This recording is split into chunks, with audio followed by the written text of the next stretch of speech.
Salut à tous et bienvenue dans cette nouvelle vidéo dédiée à l'écosystème du cloud computing. Alors, vous avez certainement entendu et lu beaucoup de choses au sujet du cloud, mais peut-être sans savoir réellement de quoi il retournait. Il faut savoir que ce nouveau paradigme est né d'un changement profond dans la manière de consommer l'infrastructure, les logiciels et les services informatiques, faisant ainsi évoluer l'univers legacy du data center vers l'écosystème cloud que nous connaissons aujourd'hui.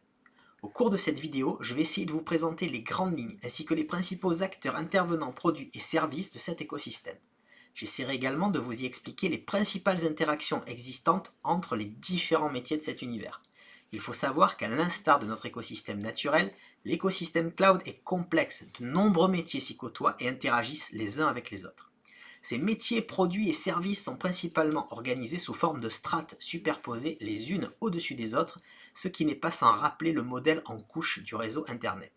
Alors attention, je vois déjà arriver les commentaires de ceux qui, comme moi, naviguent au sein de cet écosystème depuis longtemps. Cette vidéo n'a pas pour but de faire une analyse scientifique et technique exhaustive des éléments abordés.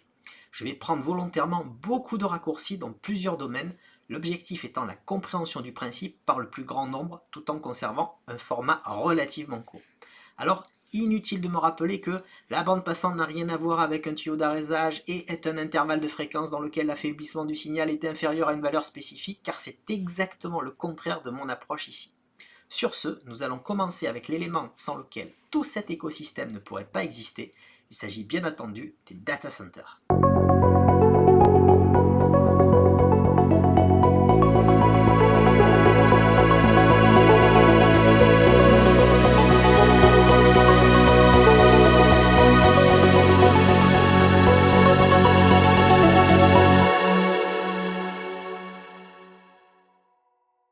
Alors, comment définir un data center? Je vais vous donner la définition qui est pour moi la plus simple, c'est-à-dire un bâtiment destiné à héberger des infrastructures de télécommunication ainsi que des systèmes informatiques théoriquement critiques et ayant besoin de très haut niveau de sécurité et de disponibilité.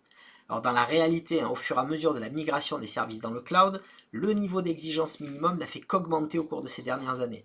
Data centers sont généralement équipés de systèmes électriques redondants, avec plusieurs lignes d'alimentation électrique de sources différentes, des groupes électrogènes, des onduleurs, des climatiseurs secourus, des mesures de sécurité de haut niveau, avec du contrôle d'accès, de la surveillance 24/7, etc., ainsi que des protections contre les incendies autonomes.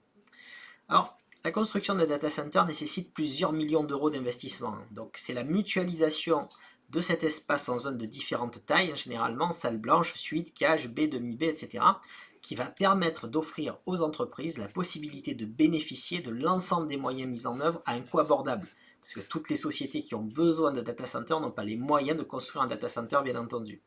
Alors, la taille d'un data center peut varier de quelques centaines de mètres carrés à plusieurs dizaines de milliers de mètres carrés. Concernant la qualité d'un data center, elle peut se mesurer sur la base de très nombreux critères, tels que son niveau de redondance et de sécurité, l'emplacement du bâtiment, sa capacité électrique ou encore le nombre de POP opérateurs, donc les points de présence en fait des opérateurs présents et qui sont connectés sur le site.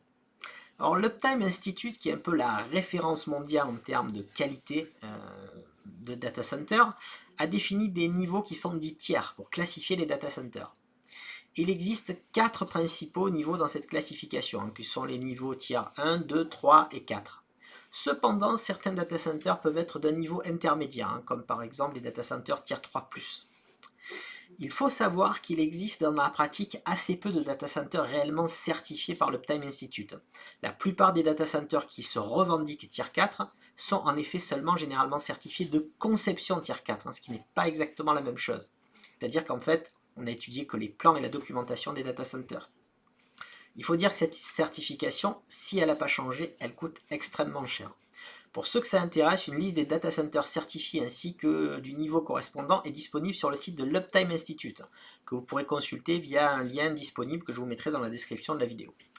Il faut noter également que les taux de disponibilité sont des moyennes théoriques. De par mon expérience personnelle, elles peuvent se révéler très différentes dans la réalité en fonction de nombreux facteurs. Ainsi, même si vous disposez du meilleur niveau de redondance, vous ne serez jamais à l'abri par exemple d'un bug constructeur qui fera bugger votre système de reprise automatique par exemple sur générateur, ce qui entraînera en fait une rupture de service de votre data center. En résumé, ce que je vous répète déjà souvent pour la sécurité vaut également pour la disponibilité.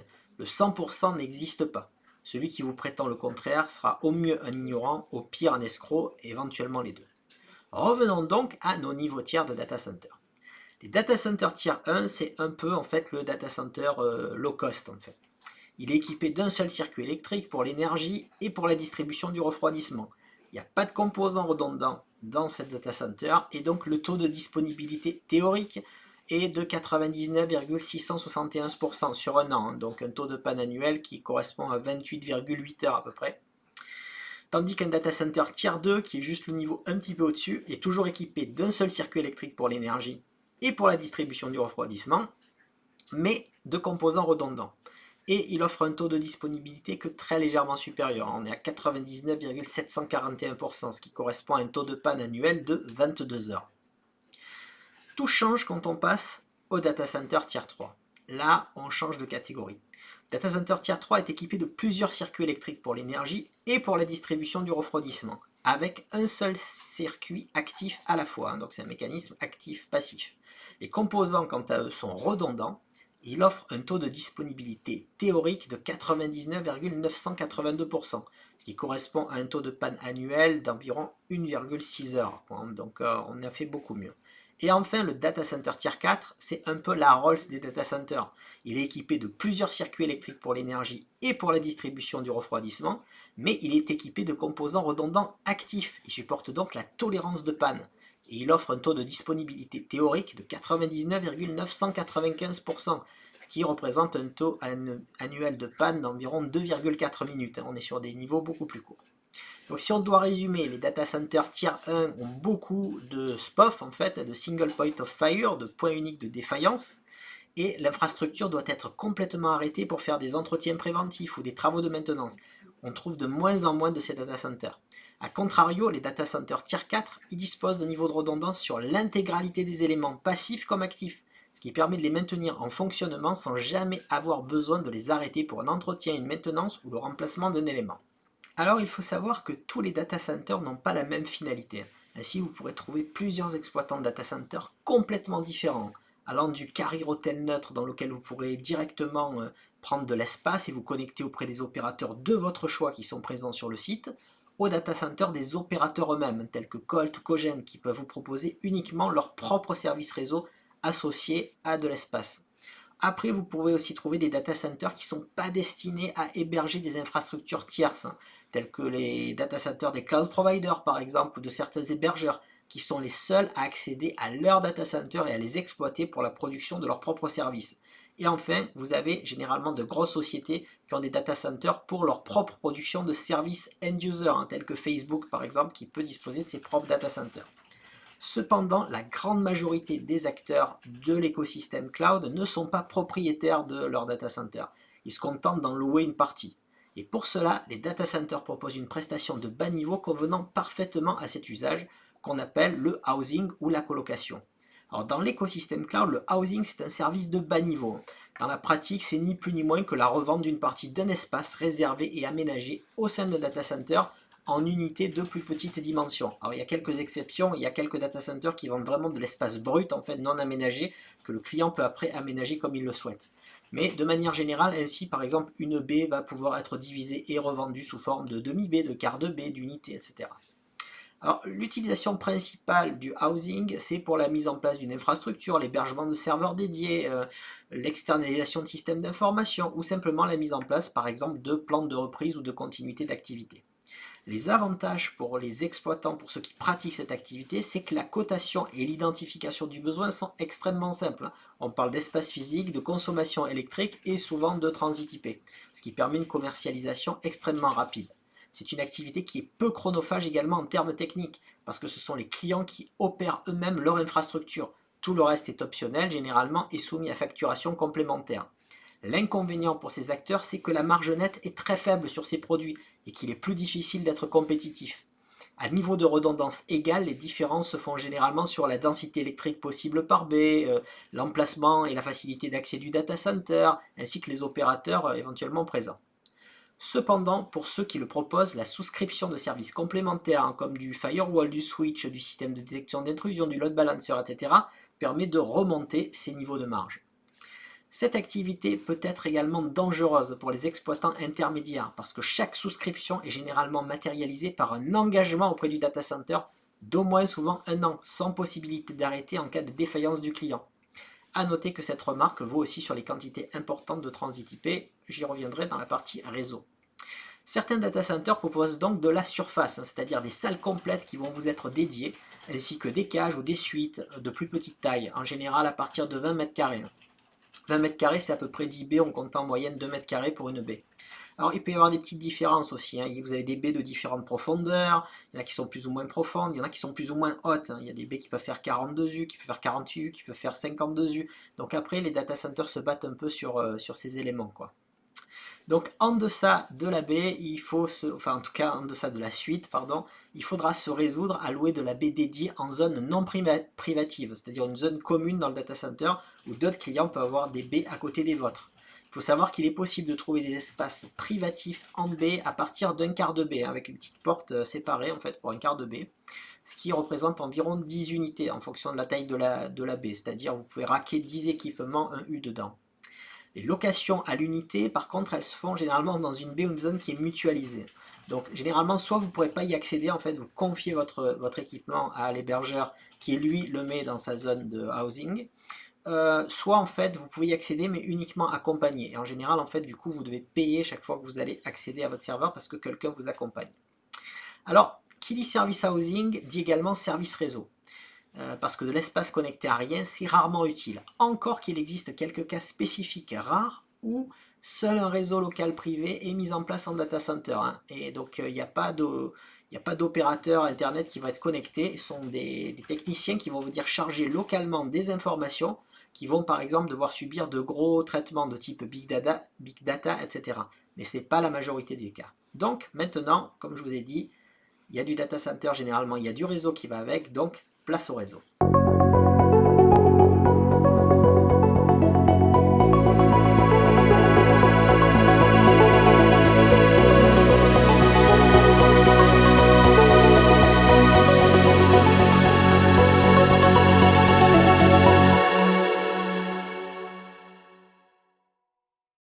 Alors en fait, on trouve une grande variété de services réseau en data center, sans compter toutes les couches qui peuvent ensuite exister au niveau des réseaux virtuels et de tout l'écosystème cloud.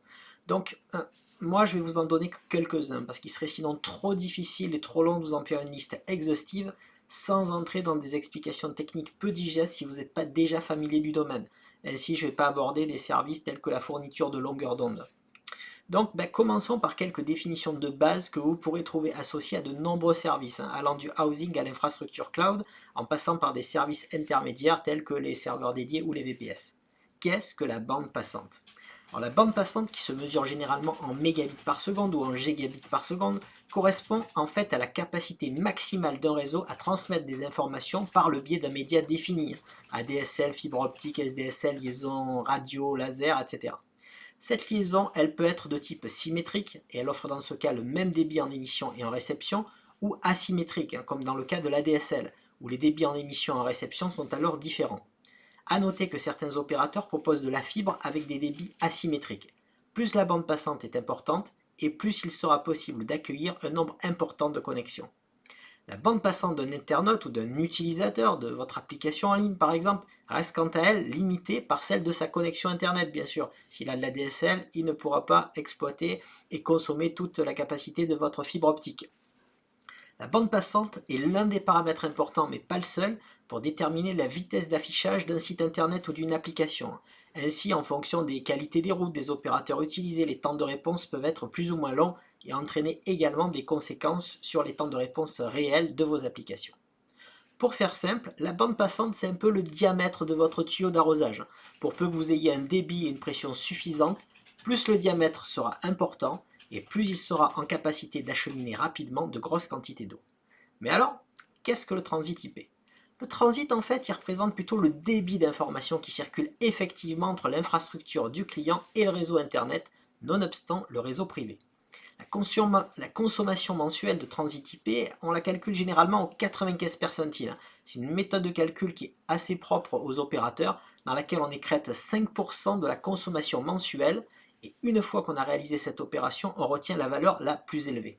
Alors les 5% d'échantillons indiquant les débits des plus élevés, donc on va les ignorer, hein, quelle que soit leur valeur, qui restent limitées, elles, par la bande passante du lien concerné, et qui correspondent à des consommations ponctuelles qui sont considérées non critiques. Dans le jargon, on appelle ça le burst.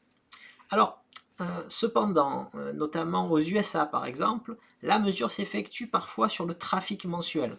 Donc ce dernier, dans ce cas-là, il ne sera pas exprimé en mégabits par seconde ou en gigabits par seconde, mais plutôt en gigabytes ou en terabytes consommés, donc en gigaoctets ou en teraoctets consommés. Pour vous donner une idée, à la louche, 1 mégabit consommé pendant 24 heures sur 24 durant un mois, ça équivaut à une consommation d'environ 330 gigaoctets. Donc, si vous disposez de vos propres infrastructures housing, d'autres types de services réseau pourront alors vous être proposés, hein, comme des services d'interconnexion réseau mutualisés, ce qu'on appelle un interLAN, généralement une partie de la capacité d'un lien qui sera mutualisée après entre plusieurs clients et puis qu'on isole avec des VLAN ou une technologie similaire. De la fibre dédiée sinon, ou du transit BGP si vous êtes vous-même opérateur et que vous disposez de votre propre numéro d'AS et de vos routeurs, ou encore du peering, c'est-à-dire un lien direct avec un autre opérateur au travers d'un point d'échange, sans avoir à traverser directement Internet au travers de liens de transit IP, ce qui permet des chemins plus courts, plus rapides et surtout moins chers parce que certains peuvent même être gratuits.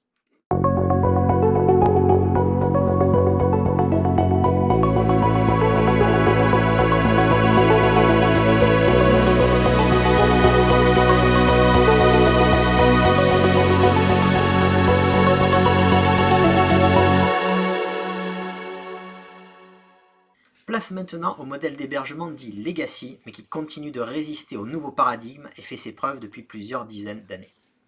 Dans ce modèle d'hébergement, il y a principalement deux grandes offres, hein, l'hébergement mutualisé et le serveur dédié.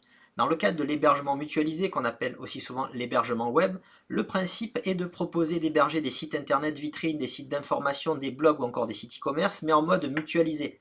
C'est-à-dire que dans la pratique, l'hébergeur construira une infrastructure composée de différents éléments, serveur web, serveur de base de données, serveur d'email, etc., les interconnecte, puis les divise en centaines de petites unités clés en main. Il faut savoir que c'est un produit qui est assez peu générateur de support technique, hein, et qui peut générer beaucoup de supports utilisateurs, surtout si ces derniers ne sont pas familiers avec les concepts d'hébergement de sites internet. La marge sur ce type de produit est généralement assez importante, hein, mais il nécessite beaucoup de clients pour rentabiliser les infrastructures. Cependant, si vous prenez un serveur dédié par exemple rempli d'hébergements mutualisés, il rapporte en moyenne 10 fois plus que ce même serveur qui sera dédié et loué à un unique client. Ça reste donc quelque chose qui reste intéressant et qui reste massivement utilisé aujourd'hui. Pourquoi? Ce sont des hébergements qui sont à très faible coût, donc pour lancer un site internet, vous pouvez le lancer pour quelques euros par an. Alors parlons justement des serveurs dédiés. Alors il faut savoir pour éviter la confusion que sur un réseau et plus particulièrement sur le réseau internet, un serveur peut désigner deux choses en fait. Il peut aussi bien désigner un ensemble de logiciels qui offrent des fonctionnalités qui vont permettre de répondre de manière automatique à des demandes de services envoyées par des clients au sens technique du terme, que les machines sur lesquelles reposent ces mêmes services. Lorsqu'on parle de serveurs dédiés dans l'écosystème cloud ou dans le milieu de l'hébergement en général, on fait référence à cette deuxième définition. Donc en général, le matériel utilisé pour fabriquer les serveurs est assez semblable à celui que vous pouvez retrouver dans votre PC à la maison, mais avec une qualité supérieure pour lui permettre de fonctionner 24 heures sur 24, 7 jours sur 7 dans un environnement de type data center. Il existe de nombreux fabricants de serveurs, hein, tels que Supermicro, Taiwan, HP, Dell, IBM, etc. Je ne pourrais pas tous vous les lister ici. Concrètement, un serveur dédié, c'est quoi? C'est simplement une machine mise à disposition exclusive d'un seul client par un hébergeur qui est lui-même propriétaire ou locataire de ce matériel. Il peut être administré bien entendu à distance par le client, par l'hébergeur ou par un tiers. S'il est administré par l'hébergeur lui-même, on parle généralement de serveur dédié infogéré ou managé. Les serveurs dédiés permettent beaucoup de choses, hein, comme de pouvoir héberger des sites internet de taille importante ou de nombreux sites internet de petite et moyenne taille, ou encore vos propres services, applications, services de virtualisation, ce que vous avez envie. Il est également possible de monter ses propres infrastructures complexes, un type cloud par exemple, à base de serveurs dédiés. Là où un hébergement web mutualisé ne va pas vous permettre de personnaliser certains éléments, hein, comme le langage ou la version du langage utilisé, le système d'exploitation, la version de la base de données, etc., le serveur dédié, lui, au contraire, va pouvoir être personnalisé à volonté, aussi bien du point de vue du hardware que du software, en fonction bien sûr des options proposées par l'hébergeur. Les principaux éléments composant un serveur dédié sont le processeur, la RAM et le stockage. Alors en fonction des fournisseurs, d'autres options peuvent vous être proposées, hein, comme du RAID hardware, des cartes dédiées GPU, etc. Un petit mot juste sur les trois principaux composants que sont le processeur, la mémoire et le stockage. Le processeur va déterminer la puissance de calcul de la machine ainsi que sa capacité à traiter de nombreuses tâches à la fois. Il est principalement qualifié par le biais d'un modèle, d'une fréquence et d'un nombre de cœurs. La fréquence d'un cœur ainsi que sa génération, la génération du processeur, sont généralement une bonne indication de sa capacité à traiter rapidement une tâche, tandis que le nombre de cœurs représente un bon indice concernant son potentiel de traitement de tâches simultanées. La mémoire, quant à elle, détermine principalement la taille et le nombre des applications qui pourront fonctionner de manière simultanée sur un serveur. Elle joue un rôle important sur les performances de certains services, tout comme sur le nombre de connexions pouvant être traitées par la machine, notamment en ce qui concerne les bases de données. Et enfin, en ce qui concerne les stockages locaux type disque dur, SSD, NVMe, disque hybride, etc., c'est leur type et leur quantité lorsqu'ils sont assemblés en RAID qui vont permettre de déterminer à la fois la capacité du stockage, son niveau de redondance, ainsi que ses performances en termes de lecture et d'écriture. Sur ce, place au cloud.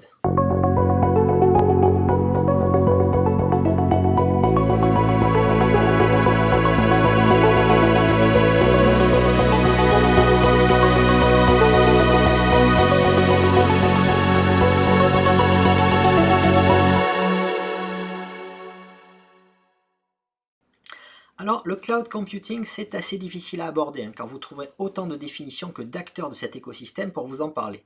De mon point de vue, et dans cette vidéo, le cloud computing, c'est un modèle d'infrastructure dans laquelle la puissance de calcul, la mémoire, le stockage sont gérés par des serveurs auxquels les utilisateurs se connectent au travers du réseau Internet. L'ensemble des terminaux, c'est-à-dire ordinateurs de bureau, ordinateurs portables, téléphones mobiles, tablettes ou autres objets connectés, servent alors à consulter et ou interagir avec des données ou les applications disponibles. Le principe du cloud computing est donc de permettre l'accès via le réseau et à la demande à des ressources informatiques, environnements de développement, bases de données, applications ou d'autres services. Ces composantes clés sont la virtualisation des ressources, l'automatisation, les possibilités d'industrialisation de la livraison des services, l'ajustement des ressources selon les besoins et la migration d'un modèle de dépenses de fonctionnement de type OPEX plutôt que CAPEX. C'est-à-dire qu'on va privilégier un coût mensuel de service par rapport à l'ancien modèle qui était davantage axé sur l'investissement. Le cloud computing va donc permettre de lancer des projets avec seulement quelques euros en poche sur une solution qui va pouvoir évoluer en fonction de vos besoins. Ce cloud computing est lui-même divisé en trois strates différentes, nommées IaaS pour Infrastructure as a Service, PaaS pour Platform as a Service et enfin SaaS pour Software as a Service. Alors concernant l'IaaS, donc l'infrastructure vendue comme un service, il s'agit du service le plus bas niveau du cloud computing. Donc il fonctionne juste au-dessus de la couche hardware, que l'on appelle souvent bare metal, qui va consister à offrir un accès à des infrastructures virtualisées, généralement très haute disponibilité et qui reposent elles-mêmes sur des infrastructures hardware. Donc c'est-à-dire que ce sont des infrastructures sur lesquelles le client peut installer un système d'exploitation par exemple ainsi que ses propres applications. Le plus souvent, il s'agit d'infrastructures composées de machines virtuelles qui vont reposer sur des infrastructures haute disponibilité type cluster. On trouve deux principales approches en fait dans ce modèle, que sont le public cloud, dans lequel les infrastructures haute disponibilité sont réparties entre plusieurs clients, et le private cloud, où le hardware utilisé est dédié uniquement à un seul client, un peu comme pour les serveurs dédiés, tout en lui permettant l'exploitation des mêmes technologies. Les offres peuvent également intégrer une approche hybride qui combine les deux technologies, c'est-à-dire du public cloud connecté à du private cloud en fonction des services. Ces instances de cloud sont elles-mêmes divisées en unités de ressources, telles que processeur, nombre de cœurs, quantité de RAM, type et quantité de stockage, accès GPU par exemple, etc. Donc ces ressources vont être associées à la possibilité de concevoir des infrastructures avec des réseaux privés, des VLAN, des réseaux publics, etc. qui pourront ensuite être allumés, modifiés et éteints à la demande en fonction des besoins. Enfin, il existe même certains fournisseurs d'infrastructures bare metal qui incluent des éléments hardware tels que des serveurs dédiés, mais qui proposent néanmoins leur consommation en mode cloud, et donc qui travaillent sur plusieurs couches à la fois de cet écosystème. Alors, juste au-dessus de l'IaaS, on trouve le PaaS, c'est-à-dire le Platform as a Service.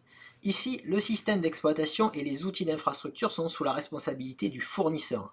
C'est le client qui se concentre, lui, sur son métier. Alors les offres passent le plus souvent par des services tels que base de données, moteur applicatif, services d'accès d'identité ou encore fourniture de processus collaboratifs. Les services PaaS reposent le plus souvent eux-mêmes sur des services IaaS, donc de l'infrastructure à la demande, mais pas toujours. Parfois, ils peuvent également reposer sur des infrastructures bare métal. Et donc pour finir, nous avons le SaaS, le Software as a Service. Ici, ce sont des applications qui sont mises directement à la disposition du client, telles que CRM, outils de ressources humaines, finance, comptabilité, achat, production, système collaboratif, bureautique, décisionnel, etc. En fait. À ce niveau d'abstraction, la notion d'infrastructure pour le client n'existe généralement plus. On ne parle plus de consommation de mémoire ou de CPU, mais plus souvent de nombre d'utilisateurs connectés, de fonctionnalités, etc. Le stockage, cependant, reste souvent une des données d'infrastructure qui reste intégrée à ce domaine. Voilà. Sur ce, nous venons de voir l'ensemble des principales couches sur lesquelles repose l'écosystème cloud. Il existe cependant une autre couche qui fait vivre des millions d'entreprises dans cet écosystème et qui apparaît sur ma gauche et qui concerne l'ensemble des couches précédentes. Place à l'univers des services.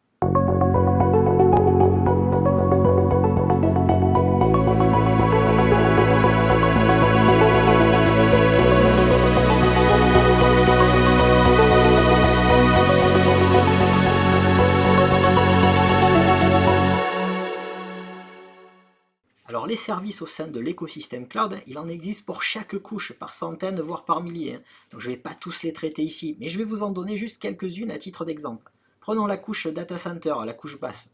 Il y a tout d'abord les services de sûreté, qui sont parfois traités, c'est vrai, en interne, mais dans la plupart des cas, ce sont des sociétés de services externes certifiées qui sont en charge de ces aspects. Gardiennage, ronde, surveillance, contrôle d'accès, vérification d'identité, etc. Une autre catégorie à laquelle on ne fait pas assez souvent attention et qui sont souvent reléguées au bas de l'échelle technique, ce sont les sociétés de maintenance. Pourtant, sans elles, le cloud s'arrêterait bien vite de fonctionner. Ils interviennent 24 heures sur 24, 7 jours sur 7 sur les couches basses, data center et network de l'écosystème en cas de crise, mais également pour effectuer des maintenances préventives sur l'ensemble des éléments. Ce sont les sociétés de maintenance spécialisées dans le domaine de la climatisation, de l'électricité, des systèmes d'extinction d'incendie, la gestion des monts de charge, des capteurs, mais également tout ce qui est diagnostic, réparation de serveurs, de routeurs, ou encore remote human sur site. Bon, c'est souvent fourni par le data center, mais il y a aussi des sociétés externes qui vous proposent donc d'avoir quelqu'un qui se déplace à votre place pour aller effectuer des opérations sur des machines ou des opérations de câblage, etc. Les use cases, dans tous les cas, ne manque pas et il existe un véritable lien de symbiose entre ces métiers et la survie de l'écosystème, parce que chacun est quelque part lié l'un à l'autre. Alors il y a d'autres services transverses qui existent, tels que les services d'infogérance, qui peuvent être limités à un périmètre précis, ou également être plus larges, allant de la simple intervention sur incident au complet maintien en conditions opérationnelles des systèmes et des équipements. Mise à jour, troubleshooting, multiniveau, backup, monitoring, intervention sur incident sécurité, etc.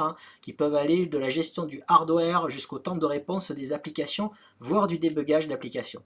Il existe des milliers d'acteurs, la plupart d'entre eux sont spécialisés dans un domaine bien particulier, par exemple ça va être de l'infogérance sur un OS précis, infogérance Linux, infogérance Microsoft Windows, infogérance BSD, infogérance Unix, etc. Infogérance applicative, tandis que d'autres proposent des approches beaucoup plus transverses et multicouches. Alors il en est de même pour les acteurs de la sécurité notamment, ça va de la sûreté du bâtiment dont j'ai parlé juste avant, à la sécurité applicative, en passant par les tests d'intrusion, les audits de sécurité, les plans de reprise et de continuité d'activité, la mise en place de politiques de sécurité, l'intégration d'équipements dédiés comme les firewalls, les systèmes de détection d'intrusion, le durcissement des systèmes, etc. Là encore, le choix ne va pas manquer, il y en a pour tous les goûts en fait et pour tous les besoins. Au-delà de ces métiers opérationnels, il ne faut pas oublier non plus tous les services en fait d'ingénierie et de conception, que ce soit des services d'infrastructure cloud, hardware ou software, sociétés de conseil et d'ingénierie, mais également des éditeurs de logiciels qui vont ensuite intégrer peut-être leur logiciel pour le revendre dans un mode SaaS, les solutions d'intelligence artificielle et de big data qui ont besoin de consommer de la puissance, donc qui vont reposer sur les data centers, ou l'écosystème cloud en général, ou même de simples web agencies qui permettent malgré tout à tout un chacun d'avoir une présence sur Internet, ce qui est quasiment devenu essentiel aujourd'hui. Alors, vous avez compris, faire le tour de tous les services de l'écosystème cloud, ça reviendrait un peu à tenter de faire le tour de toutes les espèces vivantes de notre écosystème naturel. Ce qu'il est important de retenir au final, c'est que tous les maillons de cet écosystème ont une importance capitale. car de nombreux services dépendent eux-mêmes de l'existence, du développement ou du bon fonctionnement des autres services. J'entends trop souvent et j'ai trop souvent entendu dans ce métier tout au cours de ma vie des discours élitistes reléguant certaines professions au rang d'inutiles. Mais souvent, ce sont les mêmes personnes qui oublient que sans éboueurs, une ville devient totalement insalubre en quelques mois. Chacun de ces éléments sont essentiels. Voilà, c'était tout pour cette vidéo que j'ai finalement réussi à faire sur un format d'environ une trentaine de minutes, ce que je pensais pas possible au départ. Je vous mettrai dans la description le lien vers le schéma derrière moi ainsi que les ressources utiles sur le sujet. N'hésitez pas à me mettre vos questions en commentaire de cette vidéo et à me rejoindre sur le Technobar dont vous trouverez les liens dans la description si vous souhaitez échanger sur ce sujet ou sur les technologies et les sciences en général. Sur ce, je vous dis bye et à bientôt pour une prochaine vidéo.